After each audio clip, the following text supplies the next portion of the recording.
34편입니다. 1절에서 10절까지 말씀을 받들어 제가 읽겠습니다. 내가 여호와를 항상 송축하며 내 입술로 항상 주를 찬송하리이다. 내 영혼이 여호와를 자랑하리니 곤고한 자들이 이를 듣고 기뻐하리로다.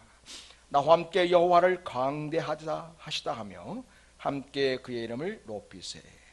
내가 여호와께 간구하며 내게 응답하시고 내 모든 두려움에서 나를 건지셨도다. 그들이 주를 앙망하고 광채를 내었으니 그들의 얼굴은 부끄럽지 아니하리로다. 이 곤고한 자가 부르짖음에 여호와께서 들으시고 그의 모든 환난에서 구원하셨도다. 여호와의 천사가 주를 경외하는 자를 둘러 진치고 그들을 건지시는도다. 너는 여호와의 선하심을 맛보아 알지어다. 그에게 피하는 자는 복이도다. 너희 성도들아 여호와를 경외하라. 그를 경외하는 자에게는 부족함이 없도다. 젊은 사자는 궁핍하여 줄일지라도 여호와를 찾는 자는 모든 좋은 곳에 부족함이 없으리로다. 아멘.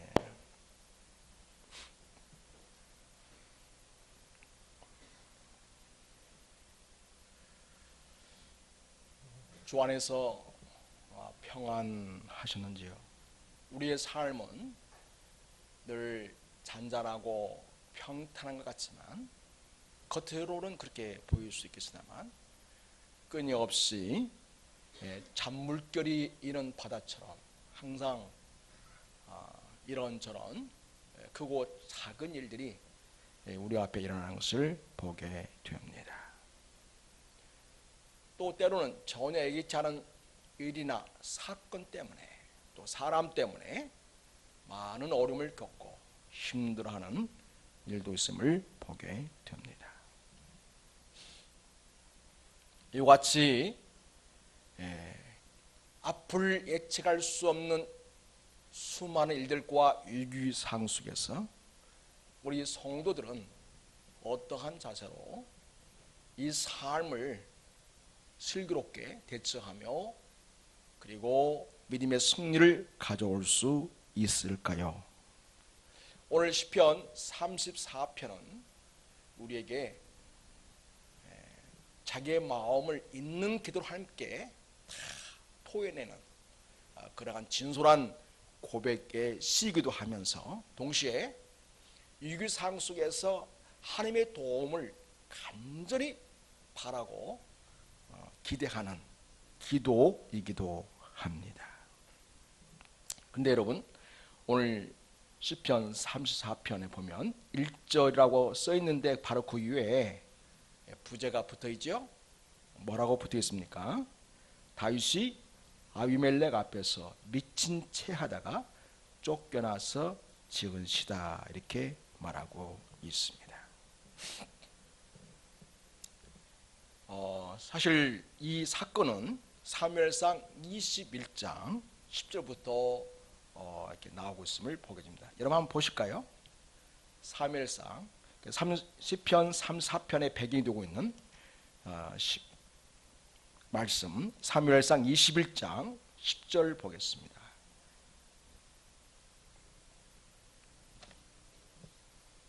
시로면 그날에 다윗이 사울을 두려워해서 일어나 도망해서 가드왕 아기스에게 갔다 이렇게 말하고 있습니다. 사울은 다윗이 브렛 장군 골리앗 장군을 무너뜨리고 승리할 때에 온 국민들이 다윗에 대해서 어마어마한 칭송을 했죠. 사울은 천천히요 다윗은 만마이다 이렇게 칭송하는 이야기를 듣고 굉장히 불쾌했습니다. 그래서 사울은 이 다음에는 나의 왕의 권세를 다윗에게 주라고 하겠구나 그런 불안감을 가진 나머지 그는 다윗을 미워하기 시작합니다. 나라가 가장 엄청난 위기에 빠졌을 때 왕이 백성을 보호하고 전쟁에서 승리를 가져와야 하는 이 참 절대절명의 위기의 순간에 다윗이 골리앗을 무너뜨리고 그 나라의 평화를 가져왔고 왕에게는 그야말로 안심할 수 있는 그런 상황을 갖다 주었습니다. 그렇게 자기를 돕고 자기의 유익을 가져왔던 이 다윗을 미워한 나머지 어찌나 미워하든지 단창으로 다윗을 던져서 죽이려고 하기도 하고 별의별 방법을 통해서 이 다윗을 괴롭히고 죽이려 하게 되었습니다. 그리고 가끔 악신이 내려서 사울의 마음을 충동질할 때 그 충동을 제어하지 못하고 그 충동을 따라 다윗을 잡아 죽이려는데 혈안이 되어 있었습니다.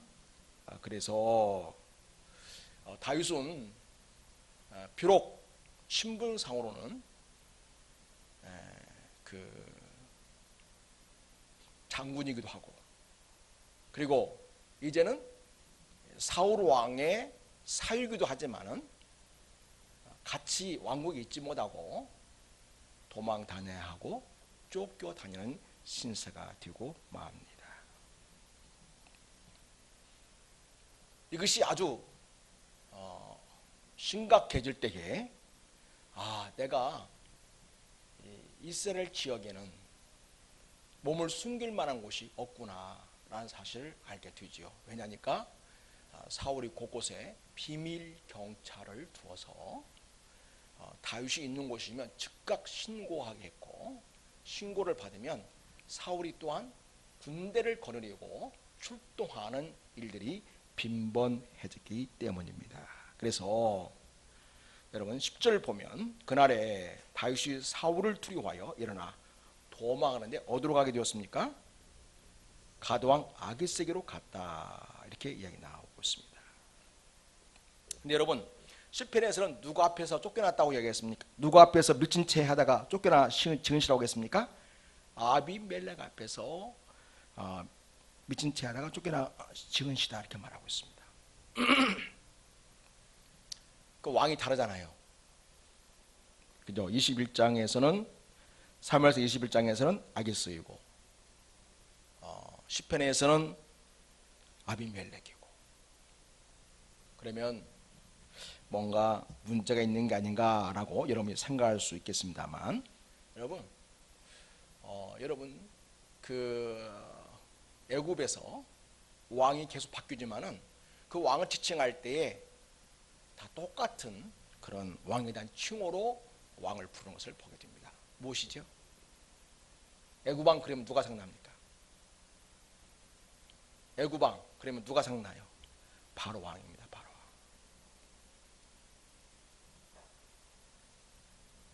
그 바로 왕은 애굽의 왕을 총칭하는 그런 표현입니다.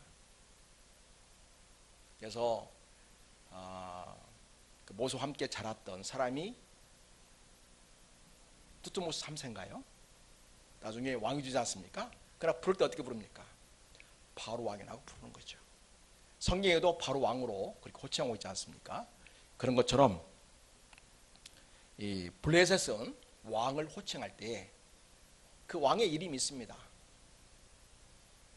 그래서 사무엘상에서는 그 왕의 이름 아기스 왕이라고 지칭하고 있죠. 그렇지만 그 블레셋 왕을 가리켜서 뭐라고 부르냐면 엘리멜렉이다 이렇게 부릅니다. 마치 애굽에서 어떤 왕이 어떤 이름을 가졌든 간에 다 바로 왕을 하고 그렇게 부르듯이 블레셋에 있는 왕들은 어떤 이름을 가졌든 간에 다 그냥 엘리멜렉이다 이렇게 불렀던 거죠. 그래서 왕을 부르는 칭호라고 할 수가 있겠습니다. 그래서 여러분 사무엘상 21장에서는 그 블레셋 왕의 이름이 아기스다라는 것을 볼 수 있겠습니다. 자, 여러분 다윗이 사울을 피해서 블레셋으로 가게 되었습니다. 그런데 이건 어쩔 수 없이 가게 된 것이죠. 상황이 얼마나 절박하면 귀로 갔겠습니까? 그만큼 위기 상황이라는 것을 다윗은 온몸으로 느끼고 있는 것입니다. 여러분, 블레셋 그곳이 어떤 곳입니까? 말씀드린 대로 바로 다윗이 이스라엘 군대를 향하여 호령하던 엄포를 놓던 골리앗 장군의 나라입니다. 이 블레셋은 대대로 이스라엘을 교표해온 나라가 되겠습니다. 그리고 그들은 다윗 시대에 그들이 가장 자랑스럽게 여겼던 큰 장군, 대장군이죠. 이 골리앗 장군. 이 골리앗 장군을 다윗이 물맷대 5개를 가지고 나가서 무너뜨리지 않았습니까? 그러니 얼마나 이 블레셋 사람들은 다윗을 미워하고 적대시 하겠습니까? 그런데 다윗은 그 블레셋으로 들어가야만 했다는 것입니다. 이스라엘에서는 사울의 눈을 피해서 몸을 숨길 만한 곳을 더 이상 가질 수 없다는 판단에서였습니다. 여러분, 자, 다윗이 블레셋 끝으로 가긴 갔는데 정상으로 가게 되면 가만 놔두겠습니까? 그래서 꾀를 냅니다. 미친 사람 같은 처신을 하게 된 것이죠. 그곳에서 자신의 신변의 위협을 느끼자 미친 자로 가장해서 거기에 머물게 된 것을 보게 됩니다. 여러분, 거기 한번 보겠습니다. 자, 어디를 보냐면 사무엘상 21장 13절을 보겠습니다. 그들 앞에서 왕 아기스와 그 다음에 신하들 앞에서 그의 행동을 변하여 미친 채 했다는 것이죠. 미친 채 하고 대문짝에 끄적거리면서 침을 수염에 흘리매, 그러니까 완전히 병신, 미친 사람처럼 처신하는 것이죠. 아기스 왕이 뭐라고 말합니까? 14절에 그의 신하에게 이르되 너희도 보거니와 이 사람이 미치 광이로다. 어째 그를 내게로 데려왔느냐. 아마 정상으로 왔다면 아기스 왕은 그 다윗을 처단했겠죠. 그런데 골리앗 장군을 무너뜨린 그 유명한 다윗이 침을 흘리며 끄적거리면서 그런 걸 보니까 굉장히 불쌍한 마음이 들었던 것 같아요. 세상에 골리앗을 무너뜨린 저 용맹스러운 다윗이 저렇게까지 무너지다니, 그런 생각을 한 것으로 보여집니다. 15절 보면 내게 미치왕이가 부족하여서 너희가 이 자를 데려다가 내 앞에서 미친 짓을 하게 하느냐. 이 자가 어찌 내 집에 들어오겠느냐 하니라. 그래서 그러므로 다윗이 그곳을 떠났다. 이렇게 이야기했음을 보게 됩니다. 그래서 다윗이 아히멜렉 앞에서 미친 채 하다가 쫓겨난 다음에 유대 광야로 가게 되는데요. 거기에서 지은 시가 바로 시편 34편이라고 할 수가 있겠습니다.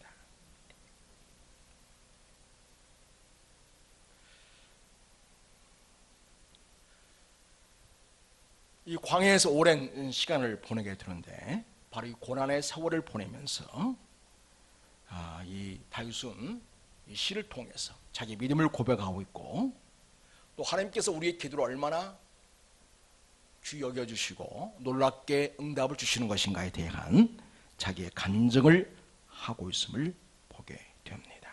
그래서 다윗은 자기의 도움을 오직 하나님께 구하는 곳으로서 나오고 있음을 보게 됩니다. 다윗은 용맹스러운 하나님의 사람이었습니다만 돌변해버린 사울과 그의 신하들과 경찰관들에 의해서 철저하게 버림받는 신세가 되고 맙니다. 하지만 다윗이 이 브레셋 왕 아비멜렉 아기스 왕에게 가야만 되는 이런 상황에서라도 하나님께서 그를 지켜주셨고 보호해 주신 것이죠. 그리고 광야에 머물면서 하나님의 도우심에 대해서 깊이 묵상하면서 이 시를 지은 것으로 보여집니다. 사람에게는 철저히 버림받았지만 하나님께서는 그를 완전하게 도우시고 부정 없이 역사하셨습니다. 그래서 다윗은 사람에게 도움을 구하는 것과 하나님께 기도해서 기도 응답으로 하나님이 응답해 준 것에 분명한 차이를 그는 너무나 크게 경험했고, 그렇기 때문에 이 사건뿐만 아니라 물론 이전에도 그랬으나만 이후에도 계속해서 오로지 하나님을 의지하고 하나님께 불의적 간구하고 하나님의 도우심과 인도하심을 구하는 기도로 끊임없이 나아가는 모습을 볼 수 있겠습니다. 사랑하는 성도 여러분, 우리 모든 일상과 우리 모든 삶의 문제에 있어서 우리 모두는 다 하나님의 도움이 필요한 사람들입니다. 하나님의 도움이 전혀 필요 없을 정도로 완벽하거나 모든 걸 갖거나 모든 것을 완전히 이루는 사람은 아무도 없습니다. 이 땅에 있는 모든 인생은 다 하나님의 도우심과 은혜를 필요로 하는 자들입니다. 하나님의 품에서 나왔고 하나님의 돌보심으로 살고 하나님의 은혜로 살아야 할 존재로서 우리 인간들이 이 땅에 존재하고 있습니다. 그러므로 여러분, 우리 사람 모든 성도들은 그것이 어떤 문제든지 간에 그 문제를 주님께 가지고 나와서 하나 앞에 기도하심을 통해서 사람의 도움을 받는 것과는 비교할 수 없는 전적인 완전한 도우심을 주시는 하나님을 의지할 수 있기를 바랍니다. 사랑하는 여러분, 우리가 하나님께 기도할 때 하나님은 어떻게 우리에게 응답하실까요? 오늘 1절 한번 보겠습니다. 1절 같이 읽겠습니다. 시작. 내가 여호와를 항상 송축하며 내 입술로 항상 주를 찬양하리이다. 오늘 다윗은 이 어려운 상황을 겪고 나서도 하나님을 항상 송축한다고 말합니다. 그리고 내 입술로 항상 주를 찬양한다고 말합니다. 그러니까 하나님 앞에 무릎을 꿇고 경배하는 마음으로 하나님을 찬양했다는 자기의 마음을 다짐하고 있음을 보게 됩니다.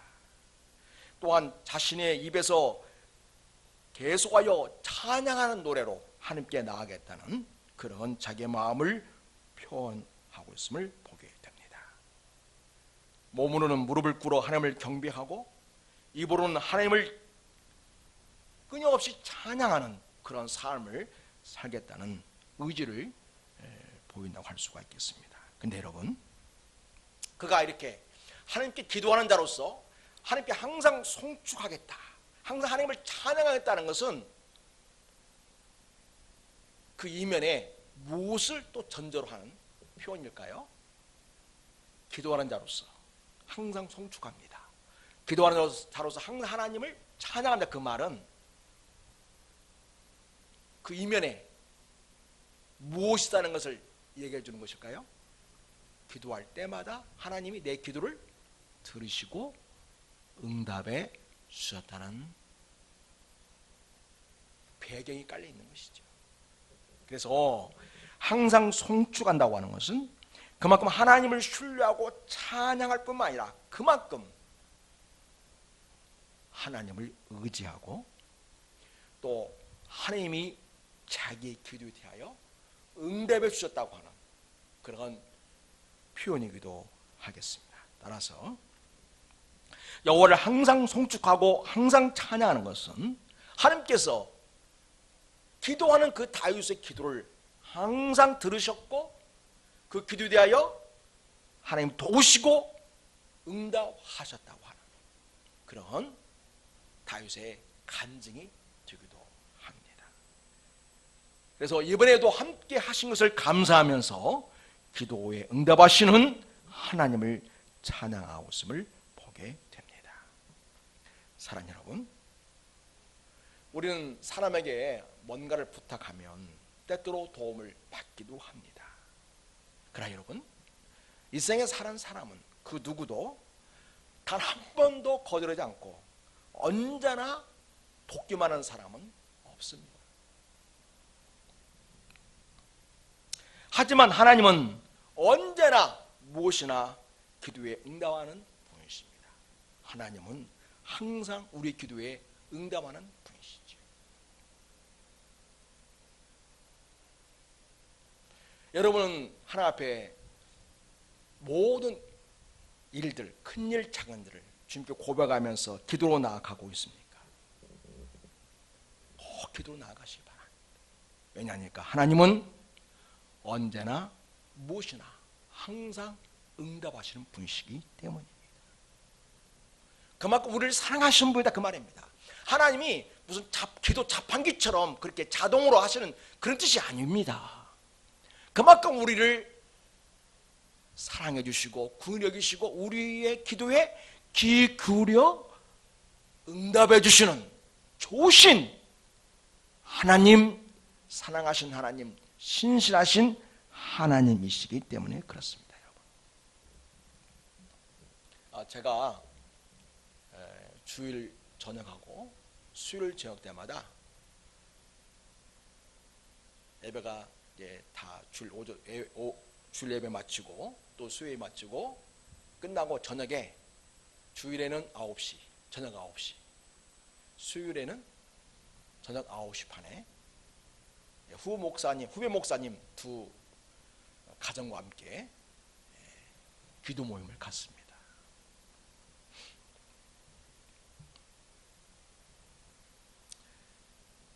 제가 그 기도 모임에 참여한 지 지금 몇 년째 들은지 모르겠네요. 저 아득한데 벌써. 제가 계속 그 기도 모임에 참석할 수 있을까 맨 처음에 그렇게 생각했는데 벌써 쭉 참여 온 지가 정말 수년이 지나가고 있습니다. 그런데 지금까지 우리가 같이 기도 제목을 내놓고 기도한 기도 제목들마다 오늘 이 시점까지 기도 응답이 안 된 기도 제목은 하나도 없습니다. 다 하나님이 응답하셨습니다.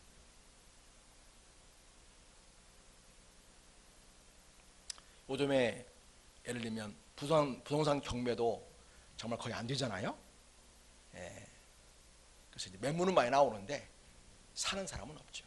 그래서 찾아보고 물어보는 사람이 있는데 실제로 투자해서 그거를 사고자 하는 사람은 거의 없는 상황이죠. 목사님이, 제 후배 목사님이 전주에 우화동에 4층짜리 건물을 가지고 있습니다. 평당 한 40-50평 되는 것 같습니다. 근데 거기 주차장이 넓지 않고요. 엘리베이터가 없습니다. 근데 가격은 비쌉니다.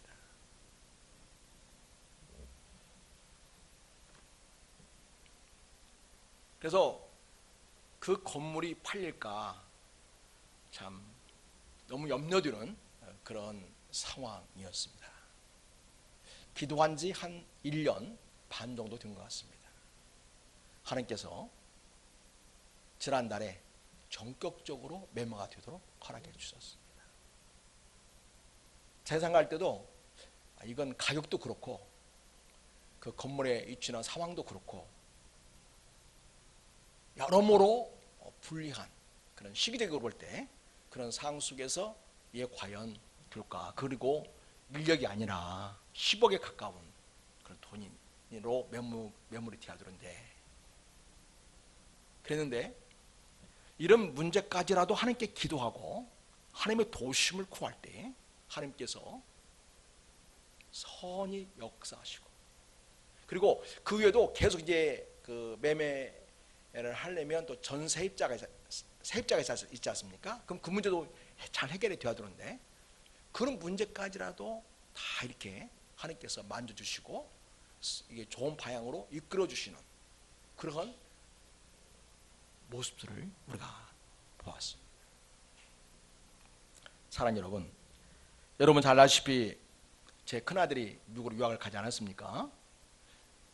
종종 친구 목사님들이 전화를 하게 되면 아들이 미국에 갔다며 유학 비용 대니라고 고생이 많겠네 하면 저를 염려하면서 그렇게 이야기합니다. 여러분, 제가 보내줄 돈도 없고요. 만약 그렇게 했다면 전혀 제가 아들 유학을 권해주도 못했을 것입니다. 그런데 여러분, 앞으로 우리 자녀들이 믿음으로 잘 자라서 하나님 나라의 빚을 품고 새 역사 속에 잘 쓰임받는 삶이 되었으면 좋겠다는 그런 이야기를 제가 우리 목표 초교회도 꾸준히 했었고요. 그래서 성령 유학에 대해서 가끔 이야기를 하지 않았습니까? 기도문을 가지고 우리 아이들이 그렇게 들 수 있게 해달라고. 정말 그 맨 처음 이 얘기 내놓을 때는 얼마나 아득했습니까? 너무나 먼 미래였고 너무나 아득했고, 뭐 제가 자녀들을 오직 공부에만 전념하고 유학에 준비할 수 있도록 도울 수 있는 처지도 아니었었고요. 하나님께서 감사하게도 때마다 만날 사람을 만나게 해주시고, 때마다 또 필요한 도움을 받게 하시고, 또 때마다 필요한 경험들을 하게 하셨고, 그렇게 하나님께서 선히 역사하신 가운데 성령에게 꿈을 주시고 비전을 주시고 준비하게 하시고, 또 그 기도마다 또 하나님께서 응답하시면서 계속 여기까지 오게 되면서 마침내는 전액 장학으로 학비 전액을 면제받고 생활비를 대학교 측으로부터 공급받으면서 그렇게 박사 과정 5년 할 수 있는 길이 열리게 된 것이죠. 된 것입니다. 그러니까 1년에 한 비용을 대려면 최소한 6천만 원은 제가 보내야 되는데, 성령이가 1년에 6천만 원 정도의 장학금을 학교로부터 지급받으면서 공부하는 셈이 된 것입니다. 여러분, 전혀 응답될 것 같지 않은 그런 기도 제목이 아니었겠습니까, 여러분? 그러나 하나님이 하셨습니다. 여러분이 보시다시피 여러분의 아들과 같은 제 아들 아닙니까? 전혀 들 것 같지 않고 전혀 길이 보이지도 않고 너무 아득했던 그 날이 마침내 왔고요. 지금 성령이는 미국에서 학교 기숙사에서 잘 지내고 있고, 그리고 동료들과 어울리면서 지금 2학기를 준비하고 있습니다. 2학기를 준비하는데 또 영어 시험을 잘못 보면 또 생활비를 깎는데요. 그걸 위해서 또 기도 부탁하더라고요. 감사하게도 생활비를 깎지 않아도 되는 그런 정도의 좋은 성적으로 또 영어 시험을 잘 통과했습니다. 그리고 화학 시험도 통과를 했고, 그리고 이제 조교를 해야 되니까 모의 강의 테스트, 강의할 수 있는가. 그러니까 거기는 화학과 성리학 가는 케이스가 뭐냐면 조교로 간 거예요. 조교로. 그러니까 대학교 직원인 거죠. 거기도 대학교 직원이면서 학생인 거죠. 박사과정 학생인 거죠. 그러면 이제 아이들을, 미국의 현지 아이들을 지도할 수 있는가, 그 강의를 테스트했는데 그것도 통과가 됐습니다. 너무 감사하죠. 정말 봉동의 촌에서 자라가지고, 정말 여러분의 그 눈물 흘리는 사랑과 기도로 뒷받침 되어서, 물론 부모가 기도했지만 참 하나님이 도우신 것이었습니다. 하나님이 역사했던 것이죠. 여러분 알다시피 성령이가 자기 혼자 잘 먹고 잘 살라고 지금 공부하는 거 아닌 거 아시잖아요. 하나님의 빚을 품고 하나님의 선교를 위해서 하나님 나라를 세상 속에 드러나게 하는 일에 복되게 쓰임받고 싶어서 지금 이 공부를 하고 있는 중에 있지 않습니까? 그래서 하나님께 선한 꿈을 갖고 선한 비전을 가지고 하나님의 마음을 기쁘시게 하는 기도 제목을 가지고 기도에 나갈 때 하나님은 다 들으시고 있고요. 때가 되면 하나하나 다 하나님께서 선히 응답하시고 역사하시고 그렇게 하나님이 모든 일을 성취하시는 것을 보게 됩니다. 할렐루야. 사랑하는 여러분, 그러니 기도하십시오. 기도하십시오. 오늘 다윗이 내가 하나님을 항상 송축하는 이 표현은 하나님은 나의 기도에 항상 응답해 주셨습니다 라는 그런 고백과 똑같습니다. 그렇기 때문에 항상 하나님께 무릎 꿇어 경배하는 마음으로 하나님을 높이고 그리고 입술에 찬양으로 나아가는 그런 고백을 할 수 있었다는 말씀이 되겠습니다. 그리고 여러분, 하나님은 항상 응답하실 뿐만 아니라 하나님은 응답하실 때에 바르게 응답하십니다. 여러분, 시편 34편 8절을 봅니다. 8절 같이 읽겠습니다. 시작. 너희는 여호와의 선하심을 맛보아 알지어다. 그에게 피하는 자는 복이 있도다. 아멘. 우리 하나님 어떤 분이십니까? 우리 하나님은 무리한 하나님 아닙니다. 우리 하나님은 불의한 하나님 아니십니다. 우리 하나님은 정직하고 진실하시고 정의로우신 하나님이십니다.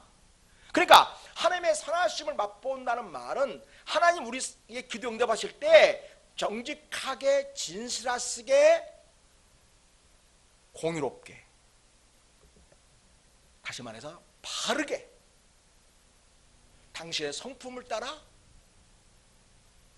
우리에게 응답하시는 분이시라는 것입니다. 여러분, 사람은 때로 돕기도 하지만 어떻게 도우냐면 불의하게 돕는 경우가 많이 있어요. 나쁜 일로 돕는 경우가 많이 있다는 것입니다. 그 나쁜 일을 그래서 동업하게 되기도 합니다. 또 여러분, 사람 어떻게 돕습니까? 대개 이해관계로 돕습니다. 또 학연을 따지고 지연을 따지지 않습니까? 그러나 하나님 어떻게 도우시는 분이십니까? 하나님께서는 바르게 도우시는 분이십니다. 그래서 여러분, 기도하는 사람은 그래서 정직하고 진실하고 정의로운 방향으로 그 인생의 삶이 나아가게 됩니다. 왜냐니까 하나님이 그의 기도에 응답하실 때에 바르게 응답하시기 때문에 그렇습니다. 그래서 여러분, 우리 자신들도 그렇고 우리 자녀들이 하나님 앞에 기도하는 삶을 사는 자들은 이 세상에서 정말 바르고 정직하고 의로운 삶을 살아내게 되는 하나님의 사람으로 세워지게 되는 결과가 있습니다. 하나님 그렇게 응답하시기 때문입니다. 그래서 우리가 기도할 때 하나님은 우리를 바르게 응답해 주시는 분이심을 믿으시기 바랍니다.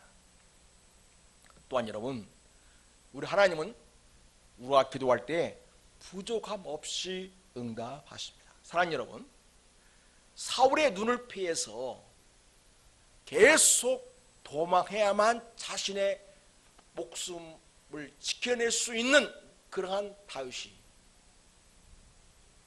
얼마나 핍절했겠습니까? 모든 것이 다 부족하지 않았겠습니까? 그런데 그런 다윗이 오늘 고백합니다.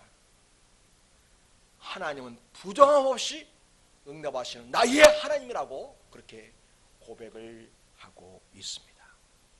여러분, 시편 34편 9절을 보시겠습니다. 자, 같이 읽습니다. 시작. 너희 성도들아, 여호와를 경외하라. 그를 경외하는 자는 뭐가 없다? 부족함이 없도다. 아멘. 사람은요, 돕는다고 하지만 째째하게 돕는 경우가 많습니다. 아주 인색하게 돕는 경우가 많죠. 좀 도왔다고 나중에 또 생색을 내고 우리 자존심을 구기는 그러한 일도 있는 것을 보게 됩니다. 그러나 여러분, 하나님께서는 도우시는데 부족함 없이 도우십니다. 사람은 우리를 돕는다고 하지만 그 능력에 한계가 있습니다. 하나님께서 도우시는 것은 차고 넘치고 부족함이 없습니다. 그리고 사람은 돕고도 내 마음에 상처를 주기도 하고 내 자존심을 구기기도 하고 참 한없이 인생의 비애를 느끼게 하는 일이 있지만, 그러나 하나님께서 도우시는 것은 나를 세워주시고 나에게 당당함을 주시고 나의 길을 펴게 해주시고 누가 앞에도 굽신거리지 아니하도록 하나님 앞에서 붙들림받은 하나님 앞에 굳게 세워지는 인생으로 우리를 돕는 것을 보게 됩니다. 그러므로 여러분, 하나님 앞에 기도 나아가는 우리 모두가 되기를 바랍니다. 왜냐하면 그분은 우리를 부정함 없이 우리의 기도에 응답하시는 분이시기 때문입니다. 사랑하는 여러분, 또 하나님은 우리의 기도를 어떻게 응답하시는가? 따라서 해보겠습니다. 좋은 것으로 응답하십니다. 다시 한번, 좋은 것으로 응답하십니다. 좋은 것으로 응답하세요. 하나님은 당신의 백성을 사랑하십니다. 여러분을 사랑하십니다. 그래서 여러분의 기도에 응답하실 때에 좋은 것으로 응답하시는 우리 하나님이십니다. 우리 시편 34편 10절을 우리 같이 읽겠습니다. 시작. 젊은 사자는 궁핍하여 줄일지라도 여호와를 찾는 자는 모든 좋은 것에 부족함이 없으리로다. 아멘. 여러분, 젊은 사자가 얼마나 힘세고 날쌔고 빠릅니까? 그렇죠? 그 이빨을 보십시오. 물었다 하면 뼈도 그냥 무너뜨리지 않습니까? 부러뜨리지 않습니까? 거기에 비하면 우리는 얼마나 연약합니까? 여러분, 젊은 사자에 비하면 얼마나 우리는 연약합니까? 오늘 말씀은 이렇게 말합니다. 다윗의 고백입니다. 비록 젊은 사자는 궁핍하여 줄일지라도 여호와를 찾는다는 모든 좋은 곳에 부족함이 없게 하시는 분이시다. 이게 다윗의 고백입니다. 모든 것에 부족했던 다윗 아니었습니까? 그렇지만 젊은 사자가 궁핍하여 줄이는 경우는 있을지 모르겠지만 하나님은 나를 결코 궁핍하여 줄이도록 하지 않으셨다는 신앙의 고백이고 자기 간증입니다. 이런 하나님을 오늘 노래하고 있음을 보게 됩니다. 하나님께서는 좋은 것을 주십니다. 그래서 기도는 내가 알지도 못했던 가장 좋은 길로 하나님께 인도하시고 내가 알지도 못했던 가장 좋은 곳으로 우리에게 허락하시는 응답으로 하나님이 해주십니다. 우리는 종종 기도할 때 너무 쉬운 길만 찾고 때때로는 불의한 길인데도 불구하고 그것이 돈이 되니까 그거를 구하는 그런 경우도 없지 않아 있겠습니다만, 여러분, 하나님은 어떤 길로 인도하십니까? 쉬운 길이 아니라 우리에게 좋은 길로 인도하세요. 좋은 길로. 불의한 길이 아니라 정직하고 의로운 길로 인도하세요. 그래서 결국 하나님 응답하심은 결국 다 좋은 것으로 응답하실 것이죠. 다윗은 이렇게 고백합니다. 로마서 1장 10절에 어떻게 하든지 이제 하나님의 뜻 안에서 너에게로 나아갈 좋은 길 얻기를 구하노라. 쉬운 길이 아니었습니다. 다윗이 구한 것은 쉬운 길이 아니었습니다. 좋은 길 얻기를 구했습니다. 여러분, 바울이 어떻게 로마로 가게 됐죠? 여러분 다 알고 계시죠? 어떤 몸으로 가게 되었습니까? 죄수의 몸으로 가게 됐습니다. 죄수 아닌 죄수죠. 사실 가이사에게 호소하지 않았다면, 상소하지 않았다면 여기서 풀려날 수 있을 텐데라고 베스토 총독이나 아그리빠 왕이 이야기하는 것을 보게 됩니다. 근데 여러분, 만약 그 상황에서 풀려났다면 다윗은 어떻게 되었겠습니까? 바울은 어떻게 되었겠습니까? 지금 다윗을 죽이지 않으면 먹지도 자지도 않겠다고 하는 사람이 40여 명이나 있지 않습니까? 그러니 언제든지 다윗의 목숨을 호시탐탐 노리고 있는 상황이었습니다. 다윗은 하나님 앞에 쉬운 길을 택하지 않고 하나님께 주시는 좋은 길을 구했던 것입니다. 그런 죄수처럼 포승줄에 묶여 끌려갔습니다. 그런데 그것이 좋은 길이었습니다. 언제든지 신변의 위협이 있을 수 있는 상황에서 오히려 그 죄수의 몸으로 가는 것이 구인들의 보호로 안전하게 갈 수 있는 길이었습니다. 그래서 다윗에게는 이것이 바로 좋은 길이었던 것입니다. 다윗도 이렇게 가기를 줄 몰랐을 거예요. 그러나 하나님이 바울이 그랬어요. 바울이 자기가 포승줄에 묶여서 죄수의 몸으로 로마를 가고 싶어 했지만 복음 증거하기 위해서 이런 몸으로 가게 될 거란 건 아마도 생각 못했을 거예요. 그러나 하나님이 그의 기도에 응답하시고 그의 발걸음을 인도하시는 그런 과정 속에서 죄수 아닌 죄수가 되게 되었고, 또 상소를 하게 됨으로써 바울은 이 포승줄에 묶인 채로 구인들의 철저한 보호와 감시 속에서 이 로마를 가게 되었다는 것입니다. 근데 그것이야말로 이 바울의 목을 노리고 있는, 호시탐탐 바울의 목을 노리고 있는 그 많은 그 누구의 위협에도 가장 안전하고 보호받는 바로 그 길이었던 것이죠. 그래서 안전하게 갈 수 있었고, 또 가는 길에 유라 골로라는 광풍을 만나서 어려움을 겪게 되지 않습니까? 다 죽게 된 거죠.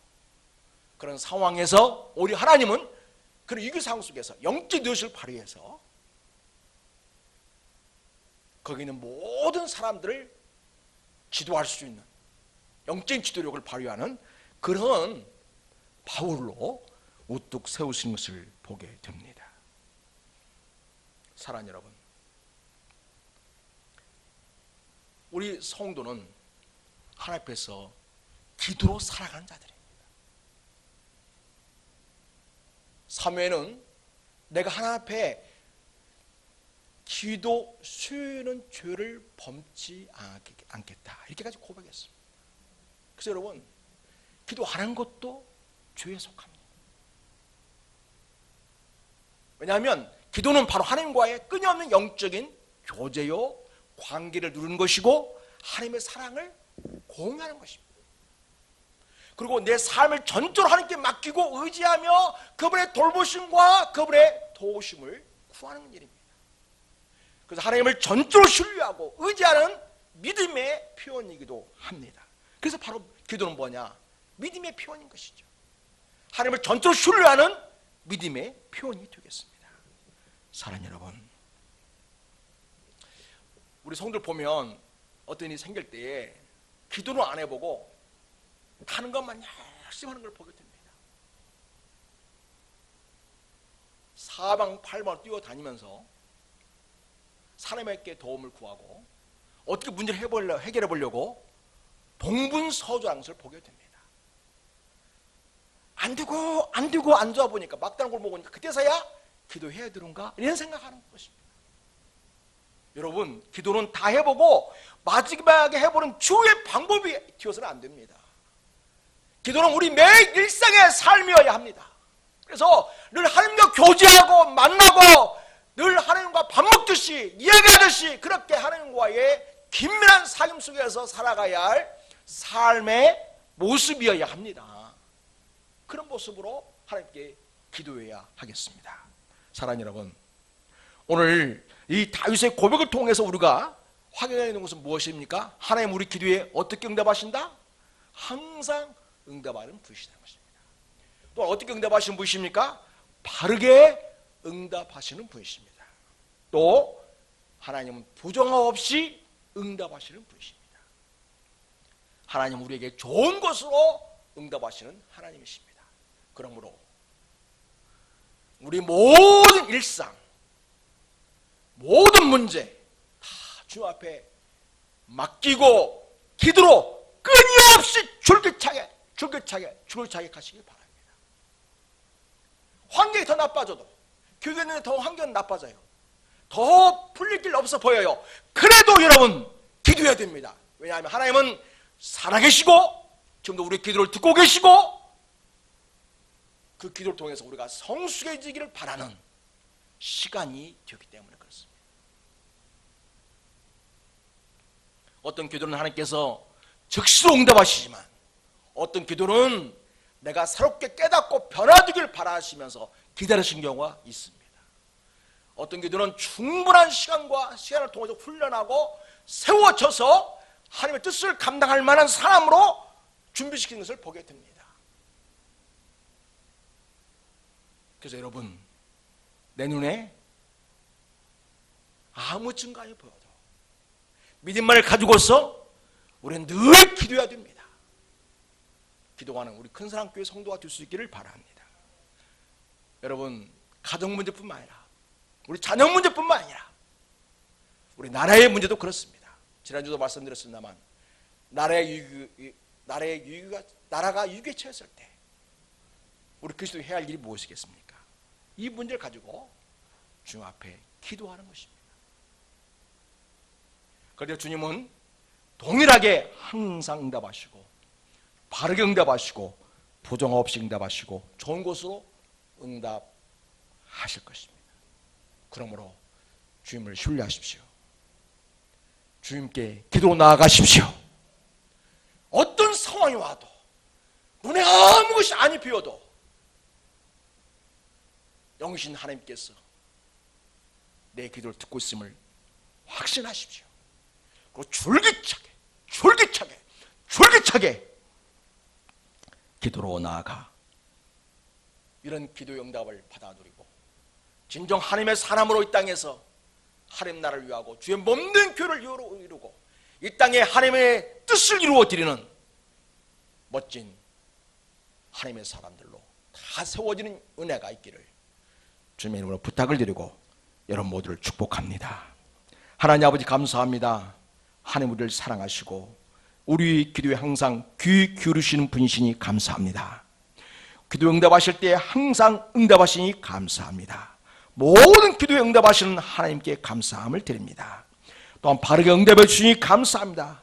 우리 그래야 우리 인생의 삶이 바른 방향으로 나아가도록 우리를 이끄신 것을 감사합니다. 부정 없이 응답하심을 감사합니다. 하나님 아버지 우리의 삶의 필요를 아시고 충분히 채우시며 공급하시는 하나님을 찬양합니다. 좋은 곳을 응답하시는 하나님을 찬양합니다. 하나님 보시기 가장 내 인생에 아름답고 복된 것으로 우리 가정과 교회와 이 나라에 가장 좋은 방식으로 좋은 것으로 응답하시는 하나님이신 것을 믿습니다. 우리는 이 하나님을 신뢰함으로 낭망하지 아니하고 계속하여 기도할 수 있게 하여 주시옵소서. 끊임없이 기도로 나아가는 우리 모두가 되게 해 주시옵소서. 하나님께 대한 진실된 믿음의 고백과 하나님의 신뢰의 마음을 가지고 믿음을 가지고 하나님 앞에 기도로 살아가는 성도의 삶이 되게 하옵소서. 감사합니다. 우리의 기도 응답하신 주님을 찬양하옵고 모든 말씀을 예수님의 이름으로 축복하며 기도드립니다.